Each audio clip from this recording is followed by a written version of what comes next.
Well, it's the day of reckoning, guys. Gotta go put this guy behind bars. I'm just joking. We're gonna go down and testify. They got him. Somehow they got him. I guess they picked him up the same night that the break-in happened. If you haven't seen that video, click right. I don't even know how you put annotations on the screen anymore. Click wherever it is. Probably pop up as like a card or something like that on the screen. But yeah, go watch that video to get caught up, and then we're gonna have the close out. This is the series finale of this two-parter here. We have a two-part episode. As we're driving to the courthouse, I want to mention that the High Country giveaway, I believe it only has like 9 days left. I might be wrong, but it is insane. I might be right too. I don't know. It's something, an insane low number with days left for the High Country giveaway. Make sure you check it out. $5 spent. I have one of the shirts. I was gonna wear it on the video. It's the 717 crest. Super high sellout alert. They only have a few left, so if you want one, they're like hot right now. I mean, you can probably resell it on eBay once they sell out for twice the amount you paid. It's insane. But yeah, High Country giveaway going on right now. Make sure you check that out. And then also, Mike and Gina just posted a video. I don't know how I'm gonna link this either. Hopefully the card works. Sometimes it says it doesn't, but yeah, check that out. And I'll be at the end of the video. It's a cruise that we were able to go on before this Corona thing went down. So I'm in the video, my girl's in the video. So if you want to check that out, it's a great video. It's one of the best ones they posted. So make sure you hit that up. But we're headed to the courthouse. I'm kind of nervous, and I have like nothing on the line, so I can't imagine what the defendant feels like. Not good. Probably not good. Yeah, I don't even know what they expect of me during this little court hearing. But they have the video that I was able to give them, and that's about it. Like, I don't know why would you need me to be there? I guess just to be like, hey, yes, this is my video. I don't know. It's kind of confusing. I'm assuming the detective and the prosecution is going to do the majority of the work, because I get nothing out of this other than just helping the cops. So we will see, that's for sure. Good old LP is here. Lower Paxton Police. There's like 6 buildings.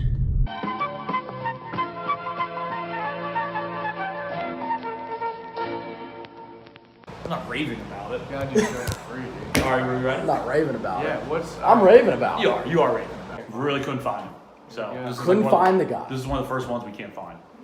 But you did one phone number search and it came back as a 72-year-old? Correct.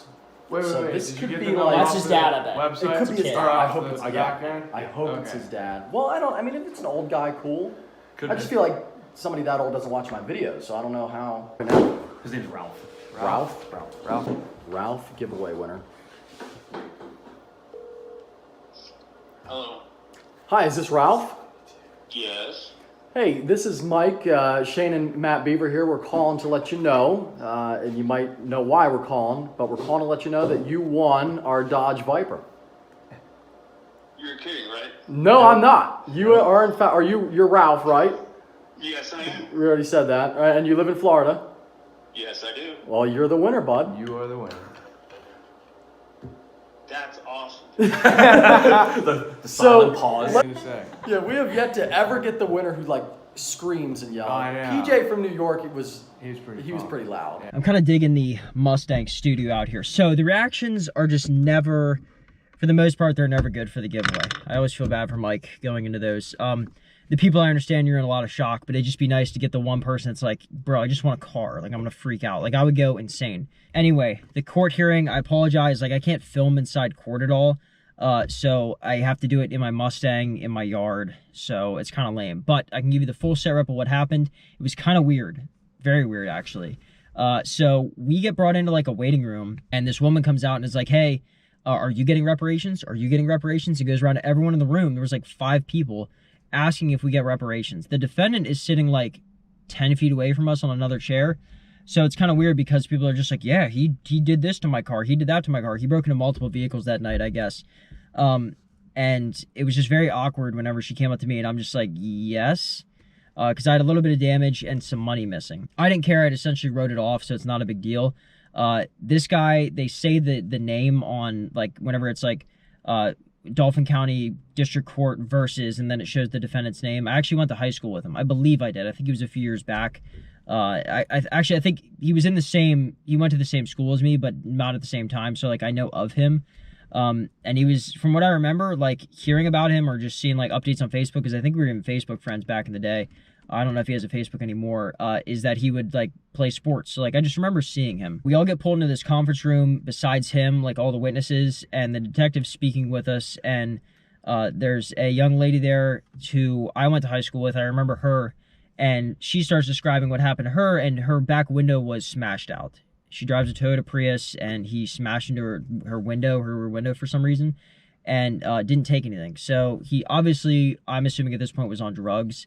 And I don't know, it's just kind of weird. When I caught him on the security camera, it's the time that he was on the camera till the time that he went and broke into her car was an hour later, and she was only a block away. So it's crazy, like, what was he doing in that amount of time? And I don't know, maybe he went down to McDonald's or something. I live pretty close to a McDonald's. We all start talking with one another. I talked with the gentleman beside me because he sort of had the same deal happen where like he just went in the vehicle and rummaged around. The other woman, I guess, had it a bit more serious. Like he left the door open and like tore a bunch of stuff up, like actually damaged the vehicle. So eventually he gets called into this room. Like we're not even in a courtroom like I was expecting. Like I'm all dressed up, like ready to testify. And he comes in and they're like, hey, he would like to apologize. And I'm like, oh no. I don't really want to be there for that, not because I don't want to be like the bigger man, but I don't really care what this guy has to say. Like, I don't care. Like, you're going to get fined. You got in trouble. Just go on the straight and narrow. Like, I don't like you as a person. You broke into my vehicle. Like, I'm not kidding you. If I would have woken up and saw this guy, and if I would have been like, hey, there's a guy breaking your vehicle, I would have went out there with a weapon and confronted him. Like, I know it's trying to make me seem like I'm some hard ass. I'm not trying to be like that at all. I just want to describe how serious of a situation this is. Come to find out, he had a crowbar, and later he admits to being super high on whatever he was on. So it almost leads me to believe that he probably would have fought back. I mean, if he would have had a gun in his face, I feel like he would have been like, yeah, this is not good. Your mentality, you're not just like, let me put my hands up because this could be a police officer or what. So I feel like he would have fought back, and it just would have turned very, very bad. So thank God I didn't wake up. Thank God it didn't come to that. He apologized. Everyone was like super sympathetic for him. I'm like, dude, you're a loser. Like, you're a complete loser. I appreciate the apology, but like, I don't care. I don't. I have no sympathy for you breaking into my vehicles, my girlfriend, fiance's car, for God's sakes. Like, it's just, what a complete loser. So we get restitution or retribution, whatever it's called, whenever you get your money back for whatever was destroyed or stolen. And it was a check that was made out by his mom. So it's like his mom had to eat all of our losses. It's so awful. So hopefully the kid gets help. It was adjourned. He's not getting any jail time, no probation. I guess that he did have priors, but they were pretty minimal.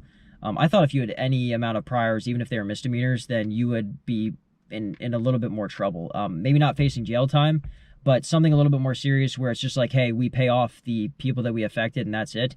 I'm not looking for this kid to go to jail. For no reason do I want this poor kid to go to jail, but it just seems like in a society where a person is addicted to drugs, and I mean no offense to people who were addicted to drugs or are addicted to drugs, it's, from what I've seen, especially in this area, that isn't the last straw. It just keeps going. I personally know people who have been addicted to drugs, and there's something you can get with your heart, not just sepsis, but it can affect your heart, and you need this massive heart surgery.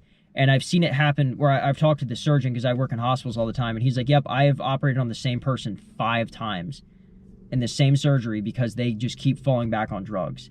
So if it's something that powerful where this guy hasn't even had like a life-threatening or life-changing thing happen to him, where he just gets a slap on the wrist, it kind of seems like this can happen again. And I don't like it when it happens in my own neighborhood. And that's the only reason why I resort to such an angry, violent standpoint, because it's like, dude, you're at my house. Like, you can't do this. So I apologize for this getting so emotional. I didn't want to get so heated, especially after the court hearing. But seeing like my ex-classmate there, she was like crying while she's testifying. That's like, dude, you affect everyone here. There was some poor old lady. It's like, what a complete scumbag that you have to do this to. So he wasn't thinking clearly, I get it. But it's no excuse because I was thinking clearly that night. Why couldn't he?